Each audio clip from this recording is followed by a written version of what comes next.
நான் சொல்ற சொசைட்டி வந்து இப்படி பழக்கி விட்டுருக்கு, அதனால நம்மளுக்கு இது ஹாப்பியா இருக்கு. ஆனால் இந்த சொசைட்டி பழகுனதுக்கு காரணம் இந்த சந்ததியை விருத்தி செய்வதற்கான நம்பிக்கைகள் ஆணுக்கு பெண்ணுக்கு கொஞ்சம் பிரச்சனை இருக்கு. அது வந்து எல்லாத்துக்குள்ளே இருக்கு. அப்ப என்னன்னா, சந்ததியை விருத்தி செய்வது எனது வம்சமாக, எனது சந்ததியாக இருக்கணும் ஒவ்வொரு ஆணுக்கும் கான்சியஸ் இருக்கு. அந்த கான்சியஸினுடைய வெளிப்பாடுகள் தான் அந்த சடங்குகளாக, என்னுடைய கல்யாணங்களாக கொண்டு வந்து. இது வந்து கேட்கறதுக்கு அருவருப்பா இருக்கலாம், தப்பா இருக்கலாம், யதார்த்தமா தான் இருக்கு. யதார்த்தம் இது. நிறைய குற்றங்கள் பெண்களால் தான் ஆரம்பிக்குது. ஏதோ ஒரு படத்தில் உங்கள் அப்பையும் கெட்டு போனதும் ஒரு பிள்ளைனால தான், நீ கெட்டு போனதும் ஒரு பிள்ளைனால தான், உங்கள் வம்சமே பொம்பளைனால தான் கெட்டு போகிறோம், எல்லாரும் பொம்பளைனால தான் கெட்டு போகிறாங்கன்ற மாதிரி இந்த பெண்களால் நிறைய சாம்ராஜ்யங்கள் அழிஞ்சிருக்கு. சரிங்களா?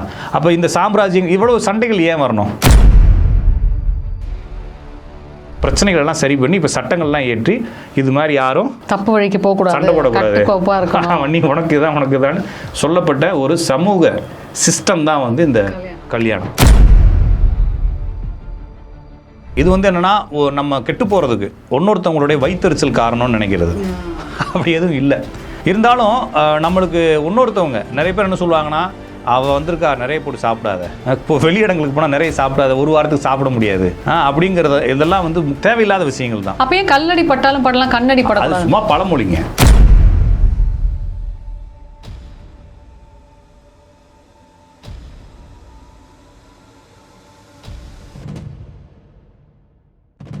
இதை வந்து நம்ம வந்து சடங்குகளாக செஞ்சு இதுக்கு மதிப்பு அதிகமாகிக்கிட்டே இருக்கணும் இல்லைங்களா? சடங்குகளாக செஞ்சு எல்லாத்தையும் டிசைன் பண்ணும் பொழுது இது வந்து தப்பு இல்லையே.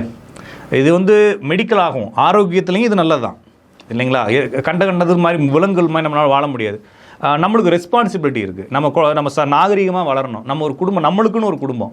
நான் இங்கேருந்து அமெரிக்காவுக்கு போகலாம், துபாய்க்கு போகலாம், ரஷ்யாவுக்கு போகலாம், சைனாவுக்கு போகலாம், எங்கே போனாலும் என் பொண்டாட்டியும் என் பிள்ளையும் ஒரு இடத்துல இருப்பாங்க. அது எனக்கு ஒரு வாழ்க்கைக்கு ஒரு பிடிப்பு தருது இல்லைங்களா? ஒரு ஹோப்பு தானே. அப்போ நான் வாழ்வதற்கு ஒரு காரணம். நிறைய பேர் எனக்கு ஒரு 53-55 வயசில் கல்யாணம் ஆகாதவங்களாம் எனக்கு கேட்குறாங்க, சார் வாழவே பிடிக்கல, எனக்கு ஏன் வாழ்கிறோன்னு இருக்குது, சம்பாதிக்கிறது எதுக்கு சம்பாதிக்கிறோன்னு இருக்குது அப்படின்னா. அப்போ வாழ்க்கை மேலே ஒரு பிடிப்பு. ஒருவேளை இந்த கல்யாணம் ஆகாமல், குழந்தை பிறக்காமல், எனக்குன்னு ஒரு குடும்பம் இல்லாமல் வாழக்கூடிய சமூகமாக நம்ம இருந்தோம்னா அதுக்கு நம்ம பழகிருப்போம். பட் ஒரு சில பேருக்கு நீங்கள் சொல்கிற மாதிரி ஒரு அது இதுலேயும் தானே இருக்குது. ஏன்டா கல்யாணம் பண்ண ஓடி போயிடலாமான்னு ஒரு ஆள் கேட்குறான். இதுலேயும் நான் சொல்ல சொசைட்டி வந்து இப்படி பழக்கி விட்டுருக்கு, அதனால நம்மளுக்கு இது ஹாப்பியாக இருக்குது. ஆனால் இந்த சொசைட்டி பழகுனதுக்கு காரணம் இந்த சந்ததியை விருத்தி செய்வதற்கான நம்பிக்கைகள் ஆணுக்கு பெண்ணுக்கு கொஞ்சம் பிரச்சனை இருக்குது. அது வந்து எல்லாத்துக்குள்ளே இருக்குது. அதனுடைய தொடர்ச்சியாக தான் நிறைய பேர் இப்போ இதையும் கடந்து நிறைய உறவுகள் அதெல்லாம் பார்க்குறோம் நம்ம. அப்போ என்னன்னா, சந்ததியை விருத்தி செய்வது எனது வம்சமாக, எனது சந்ததியாக இருக்கணும் ஒவ்வொரு ஆணுக்கும் கான்சியஸ் இருக்கு. அந்த கான்சியஸினுடைய வெளிப்பாடுகள் தான் அந்த சடங்குகளாக, என்னுடைய கல்யாணங்களாக கொண்டு வந்து. இது வந்து கேட்கறதுக்கு அருவருப்பா இருக்கலாம், தப்பா இருக்கலாம், யதார்த்தமா தான் இருக்கு. யதார்த்தம் இதுதான். ஏன்னா விலங்குகள் துவங்கி நம்மளுக்கும் அந்த சிந்தனை இருக்குன்றது தான் சொல்றேன். பெண்ணுக்கு அந்த சிந்தனை இல்லாமல் போனதுக்கு காரணம் அவங்களுடைய குழந்தை அவங்களே வளர்க்கறதுனால தான். அவங்களுக்கு அந்த பிரச்சனை இல்லை. அவங்களுக்கு இந்த சிஸ்டம் என்ன செய்யுதுன்னா, நீ யார்ட்டையும் போகக்கூடாதுன்றத மனசுக்குள்ள குறிப்பிட்டு இருக்கா, கற்புன்னு சொல்லிட்டு இருக்கு. போட்டு திணிச்சு ஒரு லாக் அடிச்சாச்சு. ஆமாம், அது லாக்குன்னு கூட வச்சுக்கலாம், அது உங்களுக்கு சேஃப்டின்னு கூட வச்சுக்கலாம். ஏதோ ஒன்று நம்ம எப்படி வச்சாலும் அப்படி வச்சுக்க வேண்டியதான். அதுக்கான காரணம் தான். அப்போ இது ஒரு சமூகமாக குற்றத்துலேருந்து நிறைய குற்றங்கள் பெண்களால் தான் ஆரம்பிக்குது. ஏதோ ஒரு படத்தில் உங்கள் அப்பையும் கெட்டு போனதும் ஒரு பிள்ளைனால தான், நீ கெட்டு போனதும் ஒரு பிள்ளைனால தான், உங்கள் வம்சமே பொம்பளைனால தான் கெட்டு போகிறோம், எல்லாரும் பொம்பளைனால தான் கெட்டு போகிறாங்கன்ற மாதிரி இந்த பெண்களால் நிறைய சாம்ராஜ்யங்கள் அழிஞ்சிருக்கு. சரிங்களா? அப்போ இந்த சாம்ராஜ்யம் இவ்வளோ சண்டைகள் ஏன் வரணும்? சமாதானம் அப்படிங்கிறதான. அது அப்போ ஒன்று காசுனால பொண்ணுனால பிரச்சனை வருது, இல்லைனா வந்து பெண்ணால் பிரச்சனை வருது. இந்த ரெண்டு தான் பிரச்சனைன்றப்ப அப்போ இதில் வந்து ஒரு ஒழுங்குமுறையை கொண்டு வருது. அப்போ உங்களுடைய பணத்தை நான் இப்போ திருடணும்னா அதுக்கு ஒரு ஜெயில், அப்போ ஒருத்தனுடைய மனைவியை திருடுனா அதுக்கு ஒரு ஜெயில் அப்படின்றப்ப இது ஒழுங்குமுறைகளை கொண்டு வந்துடலாம். அப்போ ஒருத்தன் வலுவானவன் 10 பொண்டாட்டி வச்சுக்கலாம், வலு இல்லாதவன் பொண்டாட்டி இல்லாமல் சுத்த முடியும். அப்போ அவனுக்கு சமமான ஒரு கட்டமைப்பை கொடுக்கணுன்றதுனால இந்த சொசைட்டி வந்து என்ன ஆயிடுச்சு, எல்லாருக்கும் அவங்களுக்கு தேவையான ஒரு சிஸ்டத்தை டெவலப் பண்ணிக்கோங்க. யாரும் யாரையும் இது பண்ணிக்கூடாது. சொல்ல 5 பேர் வா, யாரும் அடிச்சுக்கூடாது, நீ ஒரு புள்ள கல்யாணம் பண்ணிக்க, இல்லைனா பிள்ளைகளை கூப்பிடு, நீ யாரும் அடிச்சுக்கூடாது, உனக்கு ஒரு ஆளுக்கு ஒரு புருஷன் அப்படின்ற மாதிரி சொல்லி இந்த சொசைட்டி வச்சிருச்சு. இதை நம்ம வந்து கட்டமைப்பாக இது வந்து நம்மளுக்கு தேவைப்படுது. ஏன்னா இந்த சொசைட்டிக்குள்ளே நம்ம வந்து பயந்துக்கிட்டே வாழ முடியாது. சரிங்களா? இப்போ ஒரு பணம் கையில் வச்சிருக்கிறேன், யார் வேணாலும் வந்து பிடுங்கலான்னு இருந்துச்சுன்னா அது எப்படி இருக்கும்? ஐயோ, பயமாக இருக்கும் சார். ஆமாம், இப்போ வந்து உங்களுக்கு வந்து யாரும் பிடுங்க முடியாது. உங்கள்கிட்ட வந்து யாராச்சும் பிடுங்கன்னா உடனே சைபர் கிரைமுக்கு போய் ஒரு கம்ப்ளைண்ட் கொடுப்பீங்க. உங்களுடைய பணம் பாதுகாப்பாக இருக்குது, உங்களுடைய பொருள்கள், உங்களுடைய உடைமைகள் பாதுகாப்பாக இருக்கிறதுனால நம்ம இங்கே என்னவா இருக்கிறோம், நிம்மதியாக இருக்கிறோம் இல்லைங்களா? அப்போ ஊருக்கு ஒரு போலீஸ், தெருவுக்கு ஒரு போலீஸ், பெட்ரோல் போலீஸ் வந்து சைன் போட்டு போகிறதெல்லாம் எதுக்கு அப்படின்னா, திருடங்களை பிடிக்கிறதுக்கு இல்லை, திருட்டு நடக்காமல் இருக்கிறதுக்கான முன்னெச்சரிக்கையாக மக்களுக்கு நம்பிக்கை கொடுக்குறது. இப்போ மக்களுக்கு நம்பிக்கை இருந்தால் போதும். திருடன் என்ன அவ்வளோ பெரிய ஆள்லாம் இல்லை, கொஞ்ச நாள் இருப்பாங்க அப்புறம் காணா போயிடுவாங்க. ஆனால் சமூகம் வந்து நம்பிக்கையாக இருக்கணும் அப்படிங்கிற எப்படி நம்ம திருட்டில் இருந்தோம் பொண்ணை பாதுகாக்கிறது, உடைமை பாதுகாக்கிறது, அந்த பெண்ணையும் இதையும் பார்க்குறது. அப்போ பெண்களுக்கு அந்த உணர்வுகள் இல்லையா, கடமைலாம், ஏன்னா அவங்களுக்கு அந்த உணர்வுகள் வருவதற்கான சோர்ஸ் இல்லை. இப்போ என்னன்னா பெண்களை வந்து மெருமெதுவாக சமூக ரீதியாக பழக்கி இப்போ நம்ம குடும்பம் நம்ம பிள்ளைன்ற உணர்வை கொடுக்குறாங்க, சரிங்களா. மற்றபடி கணவன் மேலே அவங்களுக்கு அக்கறை வருவதற்கான சாத்தியங்கள் எதுவுமே இல்லை, சரிங்களா. ஆனால் வந்து ஒவ்வொரு ஆணும் பெண்ணை வந்து தன்னுடைய உடமையாக பார்க்குறாங்க. காரணம் என்னென்னா இந்த உடமை வந்து தன்னுடைய விளைநிலம், அதுக்காக தான். அப்போ என்னன்னா இது மாறி மாறி மாறி மாறி சிஸ்டர் நான் ஒரு மாதிரி பழகி, எங்கள் அப்பா ஒரு மாதிரி பழகி, எங்கள் தாத்தா ஒரு மாதிரி சொல்லிக் கொடுத்து, நான் அந்த சொசைட்டியில் பார்த்து என்னுடைய மனைவி நான் எப்படி பாதுகாக்கணும், நான் எப்படி பத்திரமா வச்சுக்கணும், என்கிட்ட அந்த பெண் எப்படி விலகி போகாமல் வாழணும், இது மாதிரி நிறைய பயிற்சிகள் அடிப்படையில் நம்ம இந்த சிஸ்டத்தை கொண்டு வந்து இதுக்கு கல்யாணம்னு பேர் வச்சிட்டோம், சரிங்களா. இது வந்து எல்லா ஊர்லேயும் நடக்கிறதுக்கு காரணம் சொசைட்டி வந்து அருவறுப்பாகவோ கெட்டுப்போயோ கட்டுப்பாடுகள் இல்லாமல் போகக்கூடாதுன்றதுக்காக இப்போ கட்டுப்பாடாக இருக்கு இல்லையா. இப்போ வந்து உங்களுக்கு ஒரு கல்யாணம் பண்ணு, ரெண்டாவது கல்யாணம் பண்ணால் போலீஸ் ஸ்டேஷனில் ஜெயிலில் பிடிச்சி போட்டுடுறாங்க, டிவோர்ஸை வாங்க. அப்போ என்னன்னா சேஃப்டி, அப்போ இதில் வந்து மிஸ்டேக் நடக்காது அப்படிங்கிற நம்பிக்கை. அப்போ ஒரு காலத்தில் காட்டுவாசிகளாக இருக்கும்போது நம்ம இங்கேருந்து போகாமல் பெண்ணை சுற்றிக்கிட்டே இருக்கிறது. இப்போ விலங்குகள் எப்படி, இப்போ நீங்கள் நிறைய இடங்களுக்கு போங்க, கோயில்களுக்கு போங்க, அங்கே நிறைய பெண் குரங்குகள் இருந்தாலும் ஒரே ஒரு ஆண் குரங்கு சும்மா உட்காந்துருக்காங்க, யாரும் எங்கேயும் நம்மளுடைய கேட்டுக்குள்ளே வந்துடக்கூடாது, சரிங்களா. நாய்கள் இருக்கு இல்லைங்களா, நாய்கள் வந்து வண்டி நிப்பாட்டணும் என்ன செய்யும் அப்படின்னா அப்படியே அந்த யூரின் பாஸ் பண்ணும். எதற்கு? அதுனா அதனுடைய எல்லை, ஓகேங்களா. அது அந்த அந்த அந்த ஸ்மெல்லை வந்து பரப்போம். இது என்னுடைய எல்லை பொருள், இதுக்குள்ளே வேற ஆண்கள் வரக்கூடாது, சரிங்களா. பெண்ணா எந்த நாயும் ஆண் நாய் மட்டும் போடணும். ஏன்னா அது அந்த ஏரியாக்குள்ளே போயிடுச்சுன்னா இதெல்லாம் என்னுடைய ஏரியான்னு சொல்லி இருக்கிற எல்லா பொருளையும் அது அந்த ஸ்மெல்லை பரப்பி விட்டுரும். வேற நாய்கள் உள்ளே வராது, ஏன்னா இது என்னுடைய ஏரியா, எங்கள் ஏரியா உள்ளே வராது. அது மாதிரி குரங்குகள் செய்யும், எரும மாடுகள் செய்யும், மாடுகள் செய்யும், மனிதனும் அதை செய்கிறான், ஓகேங்களா. அப்போ மனிதன் என்ன செய்கிறான், என்னுடைய எல்லை, என் பொண்டாட்டி, என் வீடு, என்னுடைய ஆக்கிரமிப்பு பகுதின்னு சொல்லி அவனும் என்ன செய்கிறான், ஒரு சொசைட்டி ரீதியாக சமூக ரீதியாக தனக்கான ஒரு சிஸ்டத்தையும் ஒரு சமூக ரீதியான சட்ட ரீதியான ஒரு பாதுகாப்பையும் ஏற்படுத்துகிறான். இப்போ விலங்குகள் தான் நம்ம. அது வந்து என்ன செய்யுது அப்படின்னா, ஒருவேளை இந்த நாய் வந்து வேற ஒரு நாய், இப்போ நிறைய பேர் நாயை வச்சு பேசும், நமக்கு தெரிஞ்சது தானே. இப்போ ஒரு தெருவுக்குள்ள ஒரு குறிப்பிட்ட மாதத்தில் பார்த்தீங்கன்னா ஊரில் இருக்க எல்லா நாயும் அந்த தெருவுக்குள்ள வந்துடும், ஆண் நாய்கள்லாம். இது மாதிரி மனிதர்களும் வருவாங்க, அதனால தான் சட்டம்ன்றதை ஒன்று இயக்கி விட்டுருக்கான், சரிங்களா. அவ்வளோ இதெல்லாம் சரி பண்ணி இப்போ எத்தனையோ நூற்றாண்டுகளுடைய மனிதர்களுடைய வேதனைகள், கஷ்டங்கள், இதில் ஏற்பட்ட பிரச்சனைகள் எல்லாம் சரி பண்ணி இப்போ சட்டங்கள்லாம் ஏற்றி இது மாதிரி யாரும் தப்பு வழிக்கு போகக்கூடாது, சண்டை போடக்கூடாது, நீ உனக்கு தான் சொல்லப்பட்ட ஒரு சமூக சிஸ்டம் தான் வந்து இந்த கல்யாணம். இந்த கல்யாணம் புனிதமானதா அப்படின்னா, ஆமா இவ்வளோ நிம்மதியை கொடுத்துருக்கு, ஒரு ஒழுக்கத்தை கொடுத்துருக்கு, நம்ம பிறந்ததுல இருந்து இதுக்காகவே ஓட முடியாது இல்லைங்களா. நான் நிம்மதியாக இருக்கணும் அப்படிங்கிறப்ப என்னுடைய மனைவியாகவே இருப்பாங்க, என்னுடைய கணவனாகவே இருப்பாங்க, எனது பிள்ளையாகவே இருக்கும் அப்படிங்கக்கூடிய ஒரு உத்தரவாதத்தை இந்த சமூகம் கொடுக்குது இந்த கல்யாணத்தின் வழியாங்கிறப்ப. அப்போ நம்மளுடைய வாழ்க்கை நிம்மதியாக போகிறதுக்கு எப்படி ஒருத்தனை சட்டையை கண்டுபிடிச்சவனை, நிறைய பேர் என்ன நினைக்கிறாங்கன்னா ஞானிங்கிறவனும் சித்தன்கிறவனும் ஆன்மீகத்தை கண்டுபிடிச்சவன் தான் நினைக்கிறாங்க. இந்த சட்டையை கண்டுபிடிச்சவன், இந்த சட்டைக்கு பட்டனை கண்டுபிடிச்சவனு ஞானி தான். எத்தனை நூற்றாண்டுகளை எத்தனை பேத்துக்கு உதவிக்கிட்டு இருக்கான் இல்லையா, இல்லைங்களா. அவன் சும்மா சின்னதாக செஞ்சுருப்பான், எத்தனை கோடி மக்கள் இந்த சட்டையில் இருக்கக்கூடிய பட்டனை பயன்படுத்துகிறான். அப்போ அவனும் ஒரு பெரிய ஞானி தானே. அது மாதிரி இந்த சிஸ்டத்தை கண்டுபிடிச்சவனும் ஒரு பெரிய ஞானி அப்படின்ற அளவில் இந்த திருமணம் என்பது போற்றி பாராட்டக்கூடிய ஒன்றாக தான் நம்ம பார்க்க வேண்டியிருக்கு. ஏன்னா நான் நிம்மதியாக இருக்கிறதுக்கு, நீங்கள் நிம்மதியாக இருக்கிறது, சமூகமே நிம்மதியாக இருக்கிறதுக்கு இது ஒரு இந்த சடங்குகள் அப்படிங்கிறது இது வேறு வேறு கோணத்தில் நடக்கலாம். தாலி ஒன்று கட்டலாம், மோதிரம் மாற்றலாம், தாலி கட்டாமல் பண்ணிக்கலாம், கூட்டு ஓடி போயிடலாம். எனக்கு தெரிஞ்சு நிறைய இந்த மாதிரி கேஸுக்கெல்லாம் எங்கள் வீட்டுக்காரர் கல்யாணம் பண்ணிக்கிறார், எங்கே வைக்கலாம்னு அவராக வச்சு வீட்டில் பெட்ரூமில் கட்டினாரெலாம் சொல்கிறவங்களாம் இருக்காங்க, லிவிங் டுகெதர்லாம் வாழ்கிறவங்க நிறைய பேர் அப்படி தான் கட்டிக்கிறாங்க. எப்படியோ இது ஒரு சிஸ்டமாக இருக்குது. இப்போ ஒரு 2 பேர் லிவிங் டுகெதரில் இருக்கிறாங்க, அவங்களுடைய உறவுகள் வெளியே தெரியாது, ஆனால் அவங்களுக்குள்ளேயும் நான் உனக்கு தாலி கட்டுறேன் அப்படின்னு சொல்லி எதையாச்சும் எடுத்து கட்டிக்கிறது, எதையாச்சும் ஒரு செயின் எடுத்து போட்டுக்கிறாங்க இல்லைங்களா. அது மாதிரி நிறைய கேஸ் பார்க்குறேன், காமெடியாக தான் இருக்கும். இது என்னன்னா இதுவும் அந்த நம்பிக்கையை அவங்க நம்புறாங்க. நான் உனக்கான ஆளு, என்ன நீ நம்பாமல் இருக்க வேணாம், நான் நம்பு அப்படின்னு இவங்க சொல்றது. 2 பேரும் பரஸ்பரம். அப்போ என்னன்னா பரஸ்பரம் ஒப்பந்தத்துக்கு ஒரு சட்டம் இருக்கு. இப்போ நான் ஒரு லேண்டு வாங்குறேன், இப்போ லேண்டு ரிஜிஸ்ட்ரேஷன் பண்ணுறதுக்கு எந்த ஒரு சட்டமுமே இல்லை, எந்த ஒரு அலுவலகமே இல்லைன்னா அந்த லேண்டை நான் எப்படி பாதுகாப்பேன்?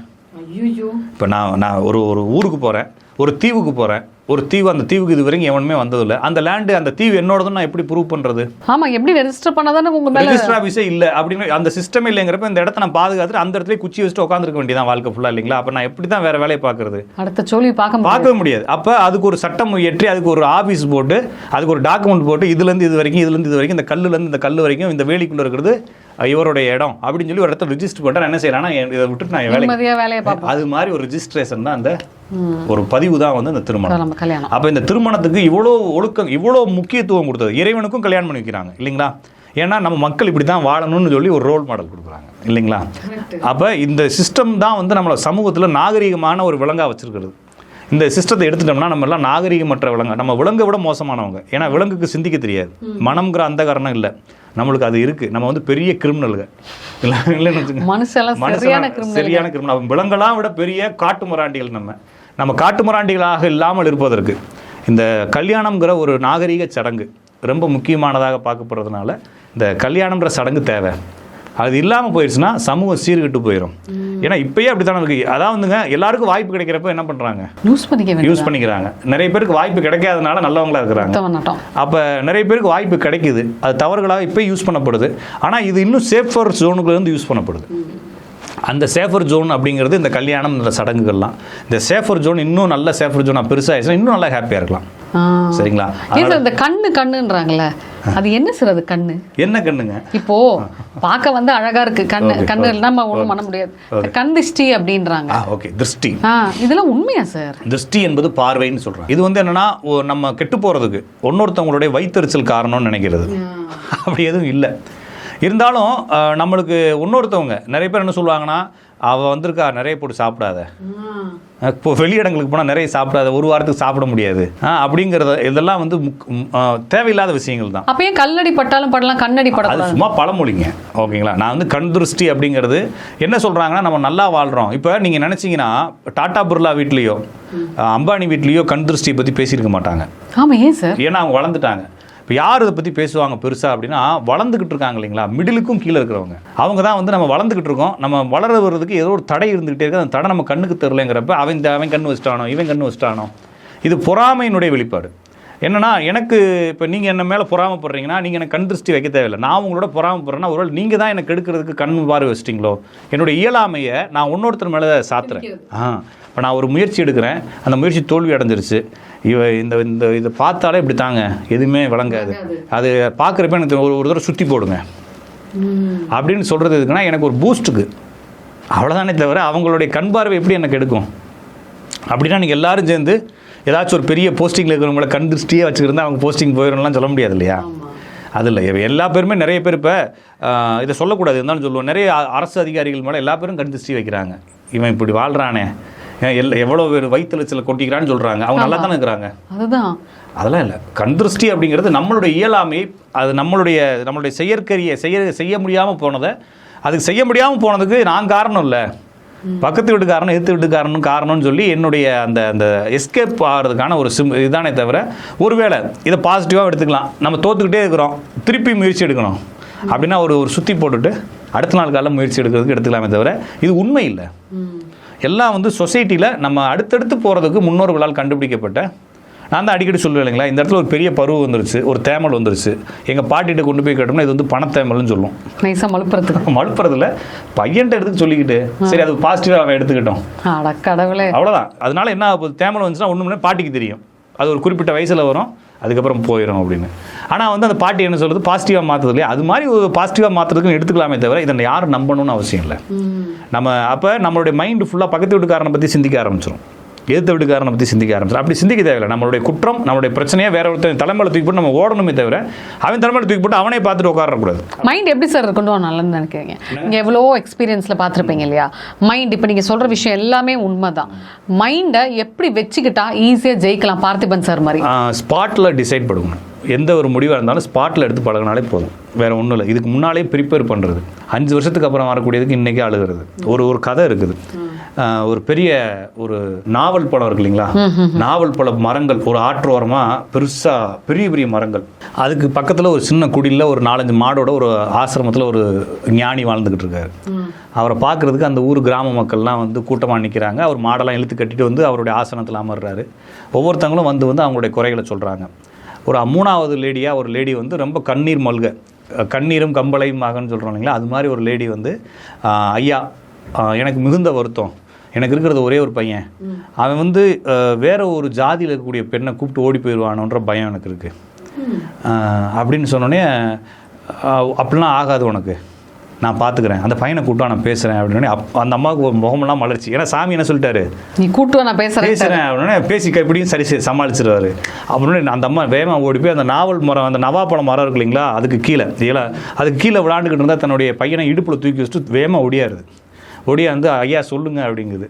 என்னம்மா அவன் பையன், இதுதான் என் பையன், 2 வயசு ஆகுது, ஏன் என்னம்மா இவனா அப்படின்னு. இல்லைங்க, இதே மாதிரி தான் எங்கள் பெரியம்மா மகன் ஒருத்தர் தான், அவன் இதே மாதிரி தான் கூப்பிட்டு ஓடி போயிட்டான், இவனும் கூப்பிட்டு ஓடி போயிடுவான்னு பயமாக இருக்குது எனக்கு. இப்போ புரியுதுங்களா? நம்மளுடைய சிந்தனைகள் எல்லாமே இப்படி தான் இருக்குது. என்ன சிந்தனை அப்படின்னா, இன்னும் 15 வருஷம் கழிச்சு இப்படி நடந்துரும் போன்ற பயத்தில் இன்னைக்கு வாழ்க்கை என்ன செஞ்சிடறோம், விட்டுறோம். அப்போ நான் என்ன செய்யறேன்னா, எதா இருந்தாலும் ஸ்பாட்டில் டிசிஷன் எடுக்கிறது. அந்த டிசிஷன் எடுக்கக்கூடிய அந்த தன்மையை வளர்த்துக்கிட்டிங்கன்னா கவலைகள் இருக்காது. இது பழகிறது கொஞ்சம் கஷ்டமாக இருக்கும். அப்போ எல்லாத்தையுமே விட்டுறது. ஒரு ஒரு ஒரு ஒரு பிளான் பண்ணி போகிறோம், அங்கே சில விஷயங்கள் அந்த பிளானை பற்றி நினச்சிக்கிட்டு இருக்கக்கூடாது. அது அங்கே போய் யோசிச்சுக்கலாம். கிளம்பியாச்சு இல்லையா, போய்க்கலாம். அங்கே போய் மிஸ்டேக் ஆச்சுன்னா அந்த இடத்துல எடுக்கிறதுக்கான கெப்பாசிட்டி நம்ம வளர்த்துக்கணும். ஒரு விஷயம் தப்பான உடனே என்ன செஞ்சணும், உடனே சரி பண்ணணும். அதை அந்த அளவுக்கு கெப்பாசிட்டி நம்மளுக்கு இருந்துச்சுன்னா நம்ம என்ன செய்ய மாட்டோம்னா, இங்கேருந்து அதை யோசிக்க மாட்டோம். அப்போ என் பையன் வந்து நீட் எக்ஸாம் எழுதுனான், சரிதான் இல்லைங்களா? அப்போ நீட் எக்ஸாம் எழுதுறதுக்கு அவனுக்கு 10th அவன் நீட்டில் பாஸ் ஆயிடுவானான்னு சொல்லி உட்காந்து பயப்படுறத விட, அவன் நீட் எழுதாட்டினா அவனை எப்படி மேனேஜ்மெண்ட்டுக்கு போடுறது, அவனை நீட்டில் எப்படி நல்லா பாஸ் பண்ணி அவன் எப்படி படிக்க வைக்கிறதுல 1000 திட்டங்களை போட்டுட்டு விட்டுறணும். அந்த இதை பற்றி யோசிக்கக்கூடாது. அந்த நீட்டை எழுதும்போது வரக்கூடிய விஷயங்களை நம்ம என்ன பண்ணணும், அன்றைக்கி உட்காந்து யோசிக்கணும். இன்றைக்கே உட்காந்து பயந்துக்கிட்டு அவன் சின்ன வயசில் விளையாடக்கூடிய பருவத்தில் விளையாடக்கூடிய காலங்களெல்லாம் வீணடித்து சிந்திக்கக்கூடாது. இப்போ இதே மாதிரி நம்மளுடைய வாழ்க்கையில் எல்லாத்தையுமே, அப்போ கணவனை பற்றி மனைவி பற்றி கணவனும், காசை பற்றி, பொருளாதாரத்தை பற்றி, நம்மளுடைய வாழ்க்கையை பற்றி எல்லா இடத்துலையுமே நம்ம உட்காந்து யோசிச்சு என்னத்தை கண்டோம், ஒன்றே ஒரு விஷயம் தான். நான் என்ன சொல்கிறேன்னா, 2மே சிந்தனை தான். ஒரு தப்பு நடந்து போச்சு, சரிங்களா? இப்போ என்ன பண்ணுறேன்னா, நான் ஒரு அமௌண்ட்டை போடுறேன், ஏதோ ஒரு அமௌண்ட் போடக்கூடாது. இந்த சைபர் கிரைம்லாம் மாட்டிக்கிறாங்க இல்லைங்களா நிறைய பேர், சைபர் ஸ்கேமில். அதுக்கு நான் சொல்கிறேன். இப்போ உதாரணமாக தான் சொல்கிறேன். நான் வந்து ஒருத்தர்கிட்ட நான் பேசுகிறேன், அவர் வந்து அமௌண்ட் போட சொல்கிறாரு, போட்டாச்சு. அவர் என்ன பண்ணிட்டாரு, ஓட்டாரு. இப்போ வந்து சிந்தனை ஒன்று தான், வருத்தப்படுவதும் சிந்தனை தான் இல்லைங்களா? வருத்தப்படுறது என்னது, அது ஒரு விதமான ஒரு நெகட்டிவ் திங்கிங் தானே, திங்கிங் தான். அது திங்கிங் தான். அந்த திங்கிங் இதுலேருந்து எப்படி மீண்டு வருதுன்றதும் திங்கிங் தான்.